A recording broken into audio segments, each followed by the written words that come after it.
Hello दोस्तों, कैसे हैं आप सब लोग। आशा करता हूँ कि आप सब लोगों की इन्वेस्टिंग जर्नी बहुत अच्छी चल रही होगी। हालांकि अभी ओवरऑल मार्केट में देखा जाए तो काफ़ी प्रेशर देखने को मिल रहा है नए साल के अवसर पर।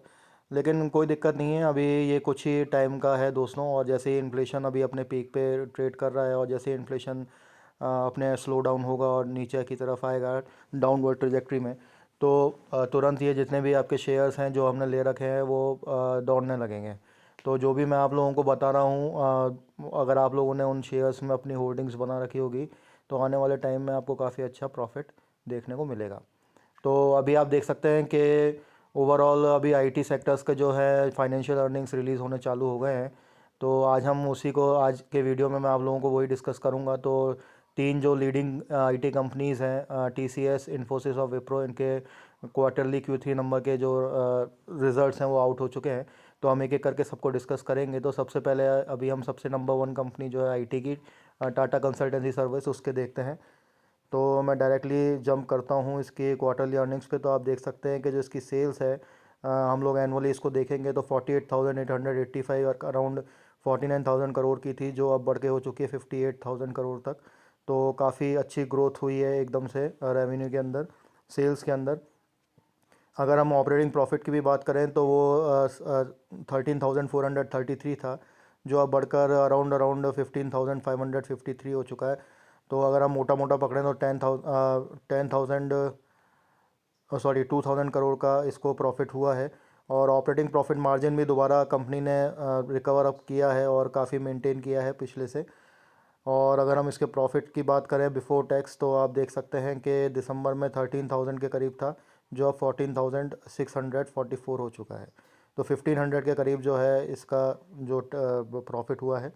और जो नेट प्रॉफिट है वो भी जो है वन वन 9,806 था, जो अब 10,883 है। तो 1,000 के करीब इसको करोड़ का प्रॉफिट हुआ है। और जो सबसे इम्पॉर्टेंट बात है जो कि ईपीएस है, अर्निंग पर शेयर, वो इसकी 26.41 रुपीज़ थी, जो अब बढ़कर 29.64 रुपीज़ हो चुकी है।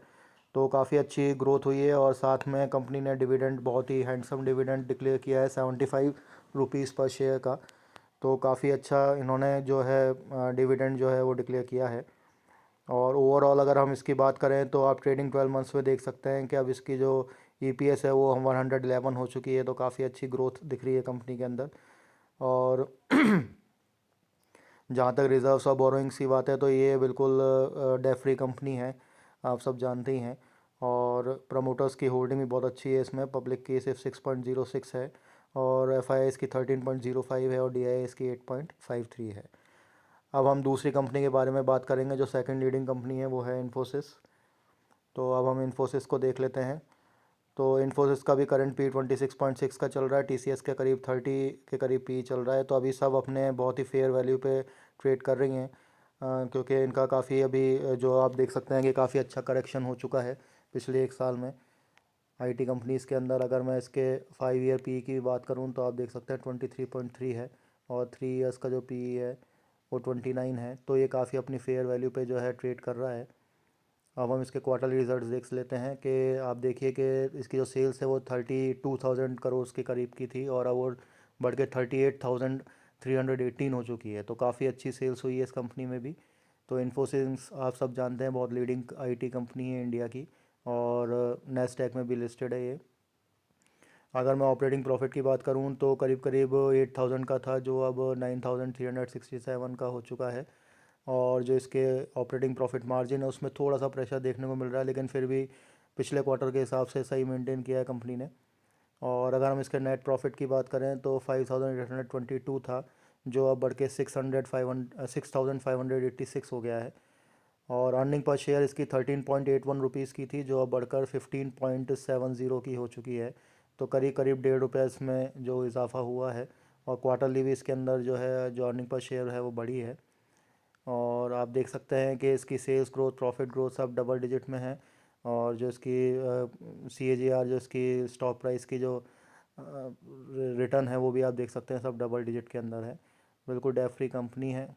और इसमें होल्डिंग्स जो हैं एफ आई आईज़ की आप देख सकते हैं एकदम से बड़ी है, और डी आई आईज़ ने अपनी बहुत होल्डिंग्स बढ़ाई है और पब्लिक ने काफ़ी कम की है। तो मेरा यही मानना है कि अगर आप इस आईटी किसी कंपनी में इन्वेस्ट करने का सोच रहे हैं तो Infosys is one of the best company. But disclaimer भी देना चाहूँगा साथ में कि ये मेरा एक सजेशन है आपको, एक एजुकेशन के पॉइंट ऑफ व्यू से मैं आप लोगों से डिस्कस कर रहा हूँ। आफ्टर ऑल इन्वेस्टिंग जो डिसीजंस होंगे वो आपके ही होंगे, और अभी बिल्कुल इन्वेस्टिंग अपॉर्चुनिटी का बहुत अच्छा टाइम चल रहा है आईटी सेक्टर की अगर मैं बात करूँ तो। अब हम फोर्थ लीडिंग कंपनी विप्रो जो है उसके बारे में बात कर लेते हैं। आप सब जानते हैं कि विप्रो अभी काफ़ी नीचे ट्रेड कर रही है और काफ़ी अभी प्रेशर देखने को मिल रहा है, और आप इसका स्टॉक पी भी देख सकते हैं, सिर्फ 19 का है। लेकिन कंपनी ने बहुत अच्छे रिजल्ट्स दिए हैं अब की बार। क्वार्टरली रिजल्ट्स की अगर हम बात करें तो सेल्स आप देख सकते हैं कि दिसंबर में 20,315 थी, और वो अब बढ़ के 23,229 हो चुकी है। और ऑपरेटिंग प्रॉफिट मार्जिन भी इसने काफ़ी अच्छे मेंटेन किए हैं। क्वार्टरली में काफ़ी अच्छा इसने अपने जो प्रॉफिट मार्जिन है उसको बढ़ाया है। पहले 17% था सितंबर 22 में, जो अब बढ़कर 20% हो चुका है। और अगर हम इसके नेट प्रॉफिट की भी बात करें तो करीब करीब 2900 के करीब था, जो अब 3000 के करीब इसका प्रॉफिट बढ़ा है। और ईपीएस की बात करें तो हम 5.42 था और वो अब 5.56 हुआ है। और क्वार्टरली तो काफ़ी अच्छी इसने ग्रोथ दिखाई है। तो अर्निंग पर शेयर बढ़ा है, तो अर्निंग पर शेयर बढ़ेगा तो इसका पी भी बढ़ेगा। और अभी ट्रेडिंग 12 मंथ्स की बात करें तो अभी ये 20.72 पे चल रहा है इसका। और आप देख सकते हैं जो इसका स्टॉक रिटर्न, जो स्टॉक प्राइस का जो रिटर्न है वो डबल डिजिट में है, और सेल्स ग्रोथ अभी 8%, 7%, 10 ईयर्स और 5 ईयर्स की है। लेकिन मेरा ये मानना है कि ये कंपनी दोबारा रिबाउंड करेगी, क्योंकि बहुत ही शानदार कंपनी है आईटी सेक्टर की।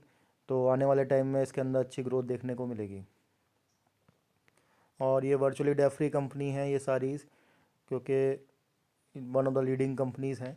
और इसमें पब्लिक होल्डिंग भी काफ़ी कम हुई है, और डीआईआईज़ ने इसमें होल्डिंग्स बढ़ाई है, और एफआईआईज़ ने थोड़ी सी कम की है। थोड़ी सी प्रमोटर्स ने भी अपनी होल्डिंग कम की है। तो दोस्तों ये तो हुई आज की बात, जिसमें कि हम लोगों ने अभी आज 3 कंपनीज़ के जो फाइनेंशियल क्वार्टरली रिजल्ट से Q3 के नंबर थे वो हमने आज डिस्कस किए।